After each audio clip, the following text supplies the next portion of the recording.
अस्सलाम वालेकुम वरहमतुल्लाहि वबरकातुहू। अदनान भाई पूछ रहे हैं कि रिश्तेदार कौन होता है, कराबतदार कौन होता है। मैं आज बताता हूँ आपको, मेरे दिमाग में अचानक बात आ रही थी तो बताते बताते मैंने कहा रिकॉर्ड कर दें और लोगों को फायदा पहुंचे। कराबतदार और रिश्तेदार वो होता है जो आपको कज्जे, जो आपको ढके, जो आपकी पर्दा पोशी करे, ना कि पर्दा दरी करे। अरब का एक वाकया मुझे याद आ गया। अरबों के अंदर कहीं बारात आती थी तो वो रोटी जिस तरह शावरमा नहीं लपेटते, ऐसे रोटी के अंदर गोश्त फ्राई लपेट के देते थे। तो एक शख्स के पास बारात आई, बाराती कुछ ज्यादा आ गए, गोश्त कम पड़ गया। तो उस अरब बद्दू ने मशवरा किया तो उन्होंने कहा ऐसा करते हैं, बारातियों को रोटी के अंदर फ्राई गोश्त दे देते हैं। जो अपने इलाके के लोग हैं, जितनों को भुगतान हो जाएगा उतनों को गोश्त दे देंगे। जो करीबी कराबतदार हैं उनको रोटी के अंदर रोटी रख के लपेट के दे देंगे। लोगों को पता भी नहीं लगेगा कि मामला क्या हुआ, हमारा भी पर्दा रह जाएगा और बारात भी भुगताई जाएगी।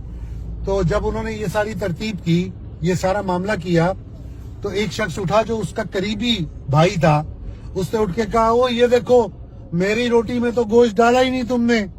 तो उसने कहा भाई मुझसे गलती हो गई, मैं समझा आप मेरे भाई हैं मगर मुझसे गलती हो गई। मैं समझा आप मेरे करीबी रिश्तेदार हैं, मेरे चाचा के, ताया के, मामू के, फूफी के बेटे हैं, मुझसे गलती हो गई। मैं आपको अपना करीबी रिश्तेदार समझा, आप मुझे माफ कीजिए।